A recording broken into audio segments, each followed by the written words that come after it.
ભરૂચ જિલ્લામાં 31મી જુલાઈના રોજ ભારે વરસાદનું રેડ એલર્ટ અપાયું છે. વહીવટી તંત્ર સંપૂર્ણ સજ્જ છે. કલેક્ટર ડોક્ટર નવનાથ ગવાણેની નાગરિકોને તકેદારી રાખવા અપીલ કરી છે.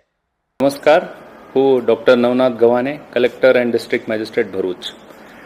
આજે મોન્સૂન 2026 છે, એટલે આજ તારીખ 30 અને કાલે 31 છે.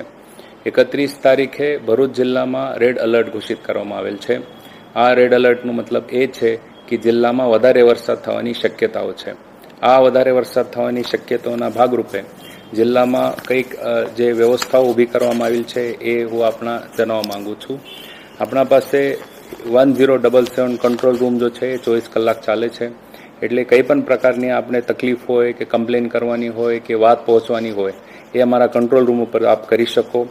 એના સાથે જિલ્લાના સમગ્ર તંત્ર, police, panchayat, RNB, electricity, fisheries, GIDC, આ બધાની તૈયારીઓ જે સતત ચાલતી હોઈએ છે.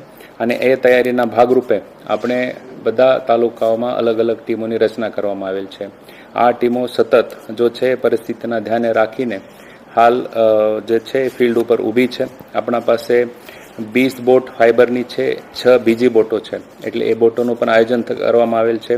એનડીઆરએફની ટીમ આપણા અહીંયા ડેપ્યુટ કરવામાં આવેલ છે. એના સાથે એસડીઆરએફની ટીમ પણ આપણા પાસે ઉપલબ્ધ છે. એની જે વહેંચણી છે ડિસેન્ટ્રલાઇઝ એ પણ આપણે નર્મદાની ઉત્તર દિશાના અને નર્મદાની દક્ષિણ દિશામાં આપણે કરવામાં આવેલ છે. જ્યારે 2023માં ભરૂચમાં જે વધારે પૂરની પરિસ્થિતિ નિર્માણ થઈ હતી એનો અમે સમગ્ર અભ્યાસ કરીને 81 જેવા ગામો અમે મેપ કર્યા છે. એમાં 6 થી 7 હજારની વસ્તી અફેક્ટ થઈ હતી 2023માં. એ અનુભવ ધ્યાને રાખીને અમે આ વર્ષમાં પણ અલગ અલગ ગામોમાં જે છે કઈ વ્યક્તિ કઈ માણસને ઇવેક્યુએટ કરી શકે એડવાન્સમાં એની આપણે પૂર્વ તૈયારી કરવામાં આવેલ છે. આ પ્રકારની ટીમ બિલ્ડિંગ પ્રાંત કક્ષાથી અને પોલીસ સાથે પંચાયત સાથે કરવામાં આવેલી છે. એના સાથે હું આપને કહેવા માંગુ છું કે સ્કૂલોને કાલે આપણે રજા આપવામાં આવેલ છે.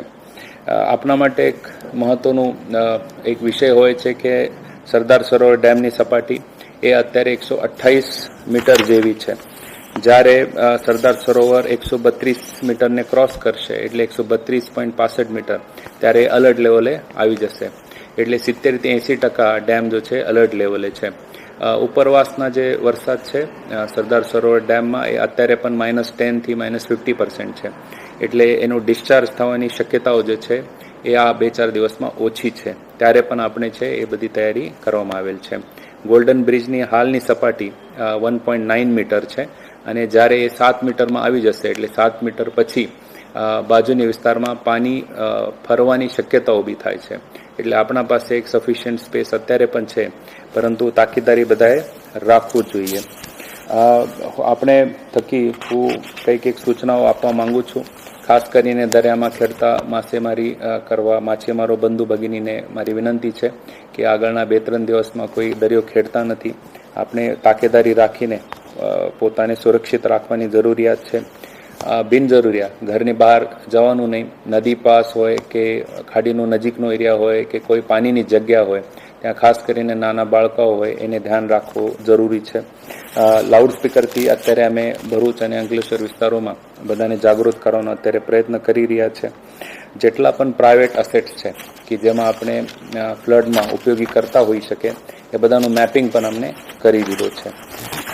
જે તૈયારીઓ છે એ સતત ચાલતી હોઈએ છે, પરંતુ તંત્રને આપણે બધાની સહકાર્યની જરૂરિયાત છે. આપણે બધાને એ કહેવા ઉપર બહુ આનંદ થાય છે કે 400થી વધારે વોલેન્ટિયર્સ પોતે સામે આવીને તંત્ર સાથે કામ કરવાની ઈચ્છા દર્શાવી છે. ઘણા બધા એનજીઓ સામે આવ્યા છે, ધાર્મિક સંસ્થાઓ સામે આવ્યા છે, જનપ્રતિનિધિઓ તો અમારા સાથે સતત હોય જ છે. એટલે આગામી 3 દિવસ માટે હું આપને નમ્ર અરજી કરવા માંગુ છું કે કોઈ પણ પ્રકારની રિસ્ક તમે લેતા નથી. કઈ જરૂરિયાત હશે અમારે કંટ્રોલ રૂમના તમે ફોન કરી શકો. મારા બધા ઓફિસર્સનો નંબર પણ પબ્લિકલી જાહેર છે. આપને કંઈ પણ જરૂરિયાત પડે આપ કૃપા કરીને એમને સંપર્ક કરશો. આપણે બધા એક સાથે રહીને જ્યારે કોઈ પરિસ્થિતિ એવી આવે ત્યારે સાથે મળીને એનો સામના કરીશું. જય હિન્દ.